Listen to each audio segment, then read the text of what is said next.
მოცემული გვაქვს ასეთი განტოლება და უნდა ამოხსნათ. ძალიან მარტივი საქმეა ერთი შეხედვით და მოდი ვნახოთ რამდენად მართლა ეგრეა. იმისთვის რომ ამოხსნათ, ჯერ მოდი გავაცალკევოთ ეს მხარე, ამიტომ x და კი არა და 4-ს დავუმატებ ორივე მხარეს, ესე იგი +4 აქეთ და +4 აქეთ. მაშინ მარცხენა მხარეს დამრჩება მხოლოდ x + 3 კვადრატში, ხოლო მარჯვენა მხარეს, ეს გავაცილდა ხო? მარჯვენა მხარეს დაგვრჩება 4.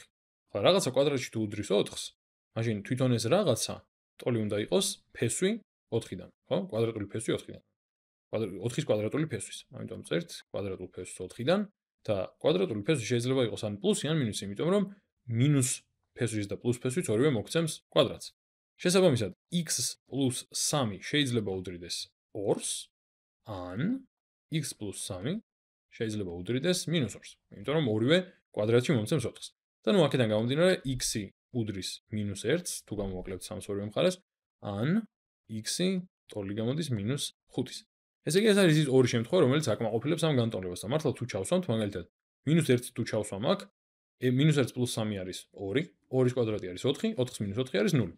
-5 თუ ჩავსვამ, -5 + 3 არის -2, -2-ის კვადრატიც არის 4, 4-ს -4 არის ისევ და ისევ 0. ესე იგი, სწორი პასუხები მივიღია. ეს არის ერთი განტოლება. ახლა მეორეს მივხედოთ, რომელიც ცოტა სხვანაირადაა წარმოდგენილი, ცოტა მეტ დეტალს შემოგთავაზებთ, ამიტომ გვეუბნებიან, რომ გვაქვს რაღაც fx ფუნქცია, რომელიც აი ამ განტოლების ტოლია.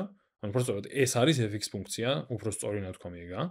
და ახლა გვეკითხებიან x-ის რა მნიშვნელობებისთვის, თუ უბრალოდ რა მნიშვნელობისთვის გადაკვეთს fx-ი x ღერძს. ახლა მოდი დავფიქრდეთ ესეთ რაღაცას. სანამ საერთოდ ამაზე ვისაუბრებ, თქვათ ეს თუ არის ჩვენი ღერძები, ну მაინც მაგარი ღერძები არა, მაგრამ მაინც და თქვათ ესაა ჩემი ფუნქცია, ხო? ანუ ეს ფუნქცია არ არის, უბრალოდ რაღაც ფუნქცია დავხატე ამ შემთხვევაში. მაშინ აი ეს გადაკვეთის წერტილები სად ანუ რა შემთხვევაში გვექნება? თქვათ ეს არის რაღაცა gx ფუნქცია. რა შემთხვევაში გვექნება გადაკვეთის წერტილები? იმ შემთხვევაში, როცა gx-ი ტოლია 0-ის. აი დავუკვირდეთ, აი ეს ხომ განსაზღვრავს ეს ღერძი იმას, თუ რის ტოლია fx-ი სად?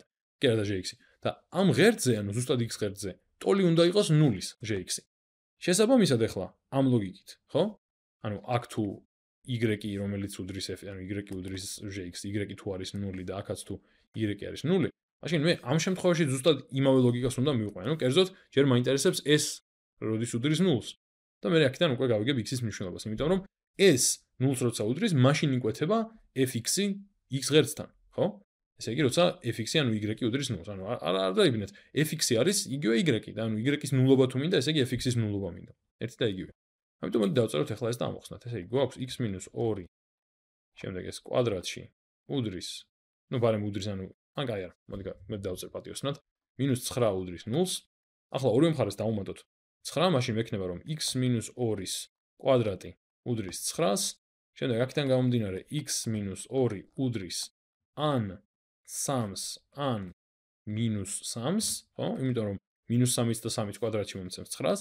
შესაბამისად, x-ი გამოდის ან 5, ან 1. უпростоრად 1 არა, -1. ესე იგი, x გამოდის ან 5, ან -1. ეს ნიშნავს იმას, რომ მე ორ წერტილში მექნება გადაკვეთა x ღერძის. ერთი წერტილი იქნება, მოდი ყვითლად დავწერე. ერთი წერტილი იქნება 5, 0. 0 აშკარად, იმიტომ რომ y ღერძზე ვთქვით, რომ y უпростоრად ვთქვით, რომ 0 უნდა იყოს, თუ გვინდა რომ x-თან გადაიკვეთოს. და მეორე წერტილიც გვექნება, რომელიც იქნება -1, 0. აი ამ ორ წერტილში გადაიკვეთება fx-ი x ღერძთან.